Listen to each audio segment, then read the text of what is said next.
అది తెలుగుదేశంకి వచ్చినట్టుంది అది. ఉమ్, అట్లాగా అవకాశాలు ఉమ్, రెండు వదిలేసుకున్నాడు కదా. ఉమ్, అక్కడ ఆ తర్వాత కూడా వెన్నుపోటు పొడిచి అటు నుంచి ఇటు తీసుకోవాలనుకోలేదుగా. ఉమ్, ఆ తర్వాత ఏమో 3 కార్పొరేట్లు ఇటు తీసుకుంటే అయిపోయాయి కదా కౌన్సిలర్ని. ఉమ్, సింపుల్ లాజిక్ కదా. అవును. చేయలే అతను. ఉమ్, ఈవెన్ మొన్న ఎమ్మెల్యేలదైనా చూడండి, 4 వాళ్ళు వచ్చినా కూడా కండవాలు కప్పలేదు. రాజీనామా చేసి వస్తే చేర్చుకుంటానన్నాడు. ఉమ్, లేదు వాళ్ళు వెనకాల తిరిగారు, వాళ్ళకి తర్వాత టికెట్ ఇచ్చాడు తప్పించి ఉమ్, వాళ్ళకి మంత్రి పదవులు ఇవ్వడము అట్లా చేయలే. ఉమ్, అది తప్పే నన్ను అడిగితే. ఏది పార్టీలోకి అనుకూలంగా ఉంచుకోవడం కూడా, ఉమ్, వాళ్ళని సస్పెండ్ చేయకుండా అటు పెట్టుకోవడం కూడా ఉమ్, అది తప్పే. బట్ అతను చేర్చుకుని మంత్రి పదవులు అంతకుముందు 23 మందిని తీసుకుని ఇచ్చినట్టు ఇవ్వలేదు. ఉమ్, ఒక 70% అన్న ఎథిక్స్ పాటించాడు. ఉమ్, ఓ 30% అందులో లోపం ఉంది ఎథిక్స్ పాటించడం. ఇక్కడ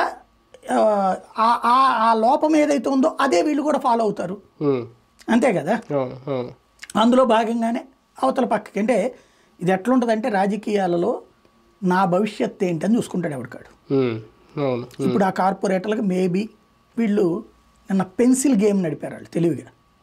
అవునవును, పెన్సిల్ వాళ్ళు రెగ్యులర్గా ఓట్లు వేసేటటువంటి వాళ్ళు కాకుండా మిగతా వాళ్ళు ఎవరైతే ఉన్నారో వాళ్ళు పెన్సిల్ గీత గీయాలి. అంటే నిన్న జరిగిన దాంట్లో 14 మంది అట్లాగా వైసీపీకి వెన్నుపోటు పొడిచారు, పెన్సిల్తో టిక్ పెట్టారు. టిక్ పెట్టారు. అంటే వాళ్ళు వేసామని చెప్పడం.